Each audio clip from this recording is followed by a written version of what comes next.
Welcome to Exposure, week 14. Happy arbitrary time delineation. It is 2024, and I am scared right now. My heart is pounding. I feel like I felt when I first began performing live 14 years ago. I'd get so nervous before I went on stage. And of course, you acclimate to it. But the reason I am, let's call it what it is, I am nervous, I am scared right now, is because I'm about to disclose something that I don't want to disclose. The whole idea behind this series, Exposure, is for me to get more freedom because while I do have a lot of freedom on stage, the way I've won that freedom on stage is by going on stage with very little idea of what I'm going to say. Some shows I know exactly what I'm going to say word for word, but I've done a lot of these more work in progress, unscripted shows, and it has given me a great deal of, freedom. I keep saying that word, but I think that is probably a deep desire for all humans, because I think there are many things that circumscribe our freedom. But I'd say, at least in this country, particularly if you are privileged, if there are not a lot of structural things circumscribing your freedom, i.e., I'm white, I'm male. The thing that most limits me is myself, and that's true in the sense of, I don't put out a lot of videos because I don't do them perfectly. So the idea behind this exposure series is to put out imperfect stuff every week to break that stranglehold of perfectionism, one of the lingering manifestations of my OCD. But the other idea is not just to break the stranglehold in terms of putting things out that aren't perfect. It's also to talk about everything, which again, I'm very comfortable doing on stage, but it's harder when it's a video, even though I know not many people watch these videos. I think I'm probably dancing around the point.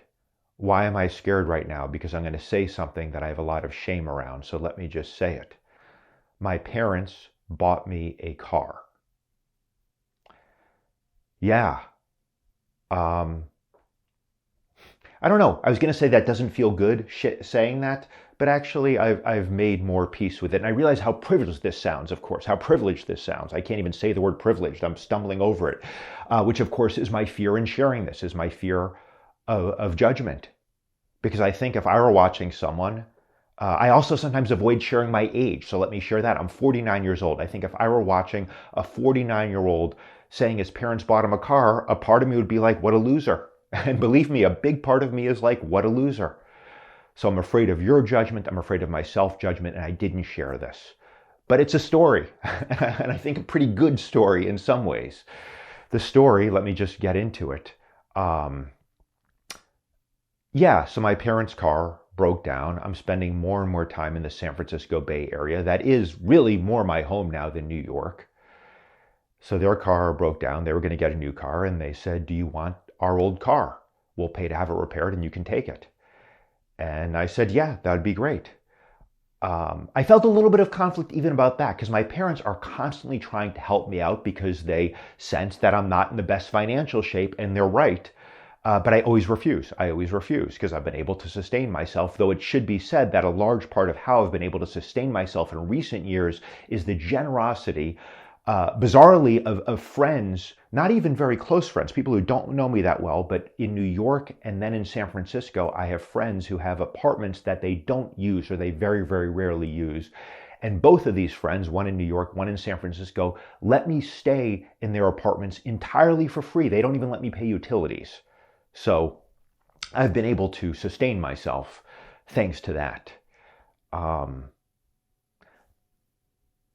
I feel very disconnected, very not present in this moment, I think because I'm sort of fleeing my own experience, because it is scary sharing this. Let me come back, let me breathe, let me talk, and let me remind myself that there are no stakes here. The worst thing that happens is people judge me, and I don't want to let that worry define my life in art or in life. So, my parents are constantly offering to help me out financially, and I always refuse. But when they offered me this car, I was like, sure, I'll take the car. It's not that valuable. But then it turned out it was actually going to be quite expensive to repair the car. And it felt like, and then there was also going to be the expense to ship it from the Boston area where they live to the San Francisco Bay Area. So when I added it all together, it felt like it didn't really make a lot of sense. And so they said, well, why don't we just buy you a car? Why don't we just buy you a new car? And I said, or maybe I suggested that. I don't know. But I looked at the numbers and it was like, it's not going to be that much more expensive to buy like a very entry level new car.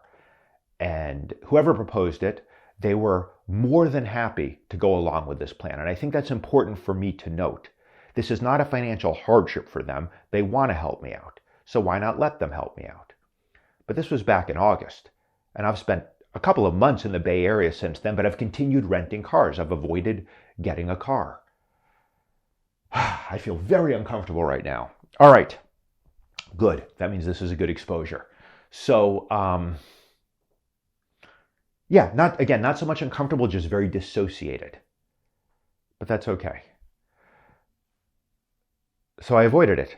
I avoided dealing with it. I continued to spend a lot of money to rent cars. But finally, my last visit to San Francisco, it was December, purportedly the best time of year to buy a new car. And even that phrase, new car, it triggers me. And again, any judgment I think anyone can have, I'm already having. And as I hear myself say that triggers me, that phrase, new car, again, it's like, well, what is your privilege? If the worst thing here is you feel some self-judgment, guess what? You get a fucking car. There are so many people whose lives are limited because they can't get to work. They can't get to some shitty job they don't even want to do. Meanwhile, here you are with free rent and your parents, a middle-aged man, your parents buying you a car. All right. So I decided I was going to do it in December. And as you may know, as I've shared, my form of OCD, dramatically better, but is decision-making OCD. And this is not an inconsequential decision, but I'd say I did pretty well with it. I test drove a few cars. I narrowed it down. I went with Anna, my partner, and it looked like it was going to be really easy. 3 days after first test driving a car, I was ready to pull the trigger on a Toyota Corolla hybrid. But I was a little bit torn. Because the Honda Civics, have you seen those? They look beautiful. The Honda Civic hatchbacks, they look not quite like a Porsche, but they look really fucking cool. And then there's also the new Prius, looks amazing. It's like this sinuous sports car.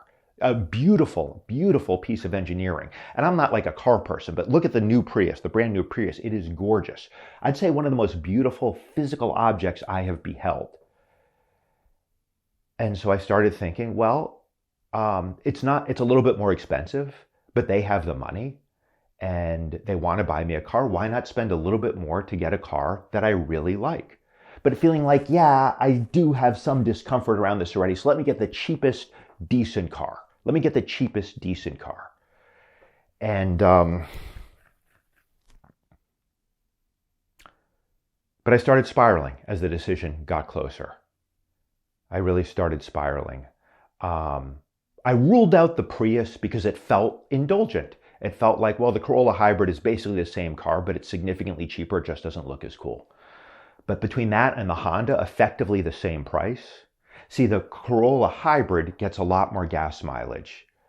Man, the self-judgment is just screaming. Or no, it's not quite self-judgment. It's me imagining what other people are thinking. Like, wow, this guy is obsessing over which new car his parents are going to buy him. But I was obsessing over which new car my parents were going to buy me. Yeah. And I have enough recovery. I knew as I started going down this OCD rabbit hole, I wasn't going to find a decision that was going to give me what I wanted, because what I wanted was to feel perfectly comfortable with the decision. And I think maybe if I had decided immediately, like within a day, I would have felt comfortable. But with OCD, and I'd say for people even without OCD, with decision making, the longer you spend or I spend on a decision, the more aware I am of the pros and cons of any choice. So when I do finally commit, I'm very aware of what I'm losing, what I'm missing out on. So, yeah, I knew after a few days this was not going to feel good. Whatever I chose, there was going to be regret. And the longer I let it go on, the more intense that regret would be. What I call the OCD hangover would be longer. And so the way to do this is to just make the decision. Just make the decision, accept that there's no perfect decision, accept that there's going to be an element of discomfort, whatever you choose. Just make the decision and go on. Let it go. And it was a few days of not being not having this decision dominate constantly, but it would come up for a few hours at a time because I knew I was leaving the Bay Area. I was coming here to my parents' place where I am now, and I knew I had to make the decision before I left. And so I was like, yeah, I think I'm going to get the Toyota, but I hadn't fully committed. And meanwhile, I kept seeing Honda Civics around, not surprisingly. It's a very popular car, and they really are a beautiful car. And there are two colors I love. There's this sort of gray blue, this almost creamy gray blue, which is just a stunning color for me. And then this kind of very bright baby blue, which I also like.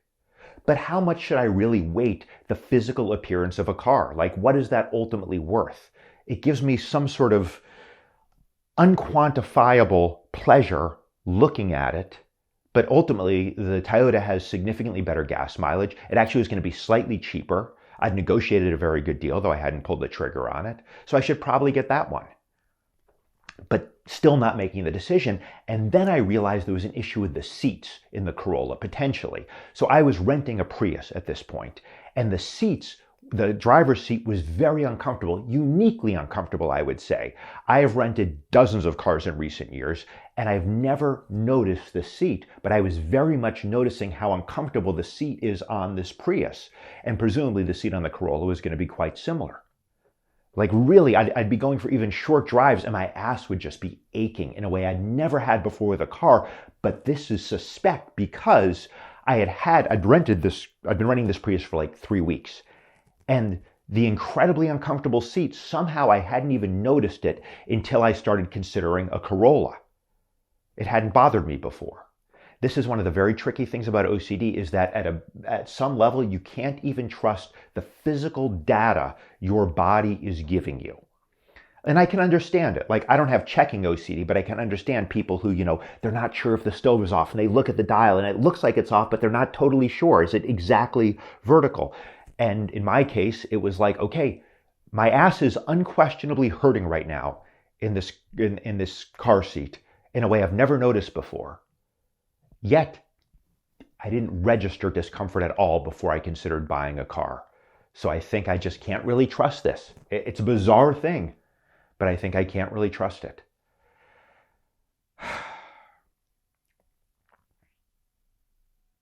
Yeah, these exposure videos have tended to be between 25 and 35 minutes long, and I think this one I can make it shorter because I want to finish this one. I think one thing that helped me not go down the OCD rabbit hole is my partner, Anna. Her sister was visiting from Greece. And I like her sister.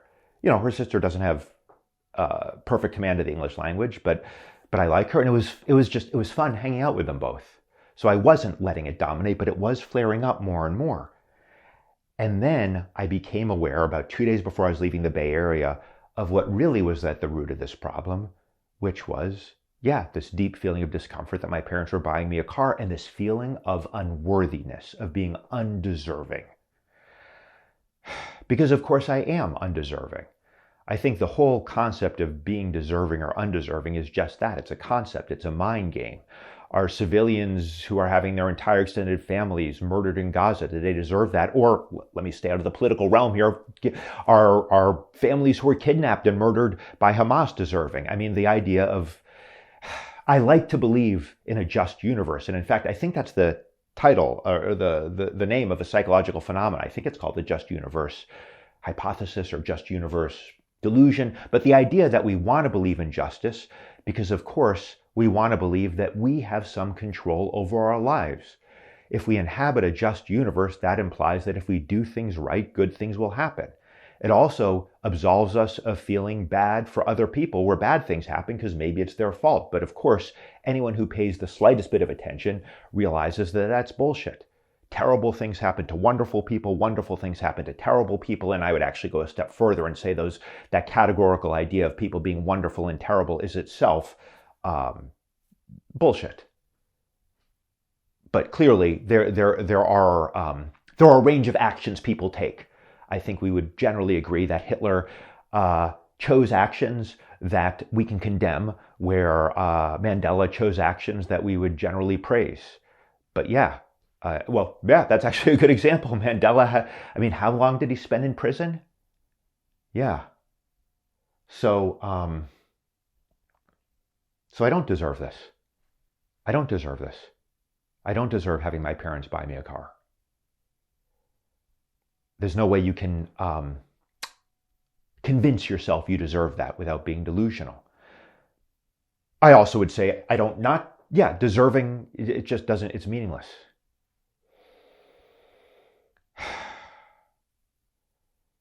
But I think it's a little deeper for me too, because as I've shared before, I had an extremely contentious relationship, particularly with my mother growing up. I was an extraordinarily emotionally volatile kid. I would just get into huge fights with her on an almost daily basis. Often these fights would culminate in her crying because she was so frustrated and hopeless and helpless to control me. And I had a great deal of shame as a kid because I knew I was a bad kid, because I knew she was a good mother, and yet I made her cry. And this is something I've been working with for years. And I now look at it as like, yeah, I was a kid. I couldn't really control myself. And there's a dynamic. I don't think it's about casting blame, but, you know, she had a role and I had a role, and I was a little kid. But the residue of that shame, I think, has it defined me? It certainly played a big role in my life, even so far as I'd say, in some way, maybe driven me to performance. Because as I've shared before, I think there's a part of me that's looking for the audience to give me the love I haven't been able to give myself. That's looking for the audience to tell me that I'm a good boy, basically, via their laughter, via their applause. So I connected to that a couple of days before I was going to leave the Bay Area, was like, yeah, I just feel like I don't deserve this. And of course I don't deserve this, but it's also this feeling of like, I really don't deserve it. And the morning I'm flying out of the Bay Area, I wake up early because I have to go to the dealership and sign the papers. And then I just go down a rabbit hole. I'm like spending an hour on Reddit researching the seats on the Corolla. How uncomfortable are they? And the gas mileage of the Honda. Maybe it's not such a big penalty, and it's not such a big penalty. And again, I have the awareness. I know there's no right or wrong here. I know I'm not going to figure it out by more research, but a part of me, this deeply broken, wounded, scared part of me, what the core of the OCD is, this wrong feeling, desperately wants to be soothed, and believes that it can be soothed if I just make the right decision. And finally, I'm like, fuck it. You know what? I'm not going to buy a car now. I'm just not going to do it. I don't have to do it now. I'm just not going to do it. I'm going to go to my parents' place. Maybe I'll do some more test drives there, but I'm just not going to do it. And I called Anna because she was going to drop me off at the airport, and her sister. I'm like, I'm not going to do it. And she's like, okay, that's fine. If you don't want to do it, you don't have to do it. But then I'm like, I should do it. I should just do it, because if I don't do it now, it's just going to get bigger and bigger. It's going to swallow more and more of my life. Like, even though the thought of not buying a car in that moment, a few hours before my flight, was extremely comforting, because of course I knew if I did it, I was going to feel even more uncomfortable. I knew for my OCD recovery, it was better to just do this. And I picked up Anna and her sister, and we're driving. So the dealership is right near the airport, and we're driving, and I'm like, I put in the dealership into the GPS, but like, and it's counting down 7 minutes, 6 minutes. In my mind, I'm like, I don't know, maybe I'll just go to the airport. Maybe I can just change the GPS. I don't need to buy a car now. I just don't need to buy a car now. And I get off at the exit, and it feels like I'm walking to my own execution. I just feel so grim, so dire. And this, of course, is how I know this is OCD, because it's not that grim or dire. This is not a life or death decision by any means, which car I get or whether I get a car, but it just feels, yeah, I just don't fucking want to do this. But I get off at the exit for the dealership, and I drive to the dealership, and then I park, not in the dealership parking lot, across the street. Just totally stuck.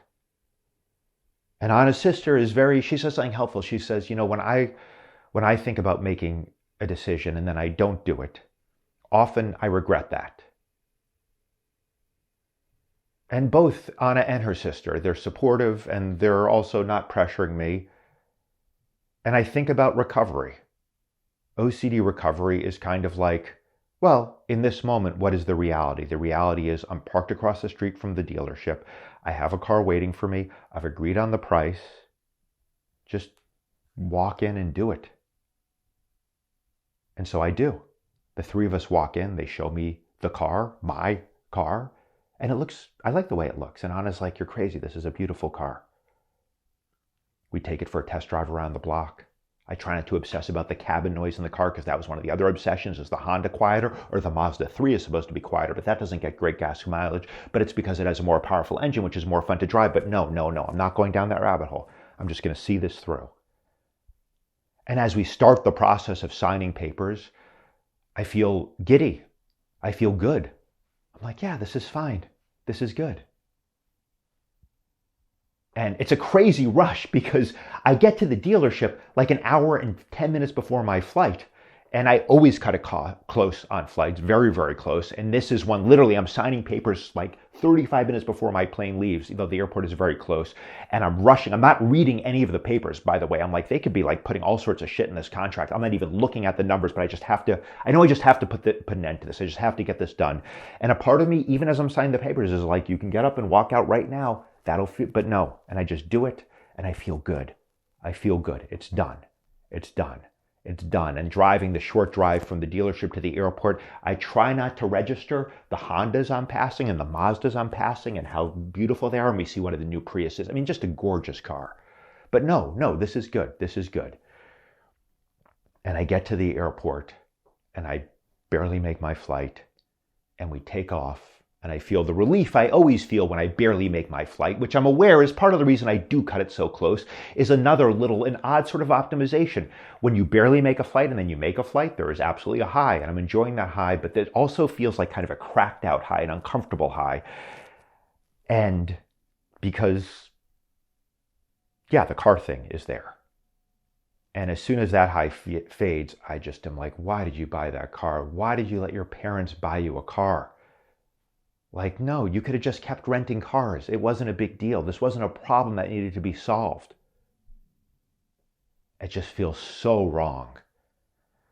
And I realize it feels wrong, not just because of the shame of them buying me a car, but also like, this is a commitment to the Bay Area that feels a little uncomfortable. And Anna, in fact, had suggested this. She'd said maybe one of the reasons is it feels like a commitment to this relationship. And I'd sort of dismissed it. I'd said, I don't think that's really it. But I realized, no, this is like, now I'm kind of locked in here. And yeah, things feel really good with Anna right now. It feels stable right now, but they certainly didn't feel stable 2 months ago. Like, I'm on the hook for something here.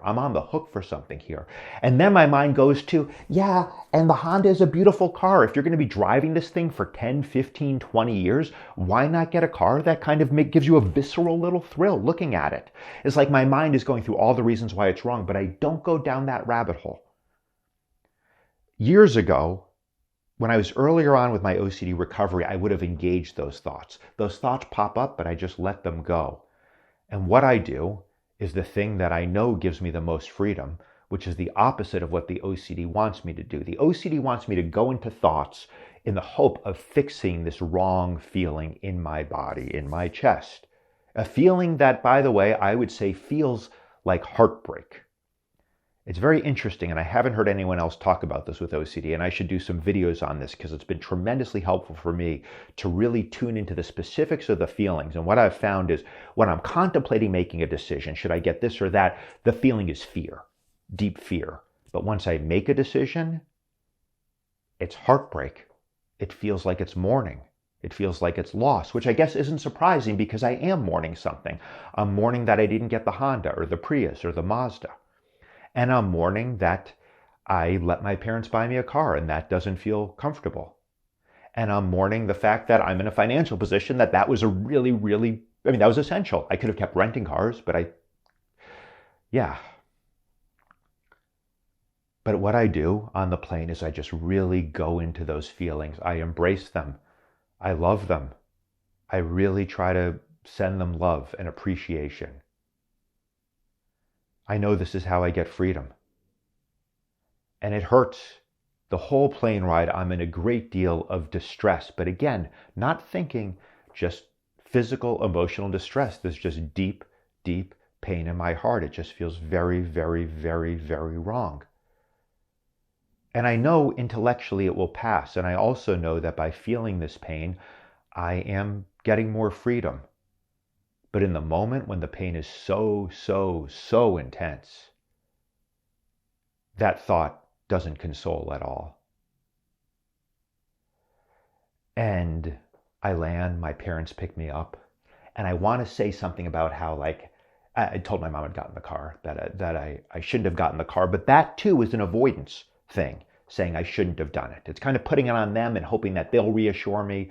So I just act happy that I got a car, which, again, let me fill in what I imagine you are thinking, dear viewer. Like, you should be happy, you fucking privileged fuck. Your parents bought you a new car. And of course I should be happy. No, fuck that. There's no should. But yes, yeah, it's a victory from an OCD perspective. I don't once revisit the decision. I do wait a few days when I'm here from setting up insurance. And I will say, when they ask for a down payment for the car, I put the minimum amount on my credit card because I was like, well, what if I want to back out? But I know I'm not going to back out. That would set me back. And I've been at my parents' place now for 10, 11 days. I'm leaving tomorrow. And as luck would have it, there is the beautiful Honda Civic in that incredible creamy gray-blue color that I see in the neighborhood all the time. And every time I see it, it hurts. And every time it hurts, there's a little bit of an impulse to go into my head and think about, like, oh, well, how much better would it really be? It doesn't really make a difference, to reassure myself I made the right choice. But I'm not doing that because I know even reassuring myself I made the right choice is going to feed into the OCD. What I'm doing instead is, yeah, this is where I can take pride, is I'm going into the feeling. I'm like, oh, yeah, that feels so wrong. Really relishing it. And I guess that's what I should be doing right now in this moment, where this whole thing feels wrong. This video feels wrong. Disclosing this to my vast public. I don't know how many people are watching, but it's probably a very low number. And as I say that, I'm like, what if it's not a low number? Well, good, whatever. The bottom line is I'm going to die soon. We're all going to die soon. Like, I want more freedom. So yeah, in this moment, I will tune into the discomfort I feel sharing this, and the discomfort of the whole situation. But I've also been reflecting here, like, right as I was having my most difficult ayahuasca experience I've ever had, where I just completely lost it, screaming, writhing. I've talked about this before on stage, maybe not in videos. Anyway, right before, like, as the ayahuasca is kicking in and I realize I'm in for a fucking ride, I have a thought. It feels like my own thought. Someone else might say it was the ayahuasca talking to me, but it felt like my own thought. And the thought was this: this can be as hard as you want it to be. And that night in the Maloka, I wanted it to be very hard. I made it very, very hard. I had an agonizing ayahuasca experience because I wasn't willing to surrender to what I was feeling in that moment. And I've thought about that with this car stuff. I'm like, this can be as hard as you want it to be. Yeah, if you want to be guilt-racked and shameful, that's fine, you can do that, but there's no actual problem here. This is not a problem for my parents. In fact, as I said, it gives them some pleasure that I'm finally letting them help me out. Yeah, there's no problem here unless if I want to make it a problem, and I've felt increasingly at peace with this. Yeah, and the mind comes in. People watching and be like, well, yeah, you should feel at peace getting a free fucking car. And I also want to put in things like, well, I'm going to pay them back, and maybe I will pay them back, but there's no expectation of that. Yes, this is privilege. My parents are buying me a car, a new car. So, and there's no problem. Yeah, I'm really fucking lucky. So that's what I didn't want to share last week. That's what I danced around in last week's exposure. And yeah, there's more I could share about being here with my parents, my father who has Alzheimer's, where it's very, very sweet, painful, but sweet. I think I'll share that, save that for another week. Yeah, 2024, definitely the most difficult exposure I have done, this one. And yeah, I think this is a good start to the year. Happy New Year.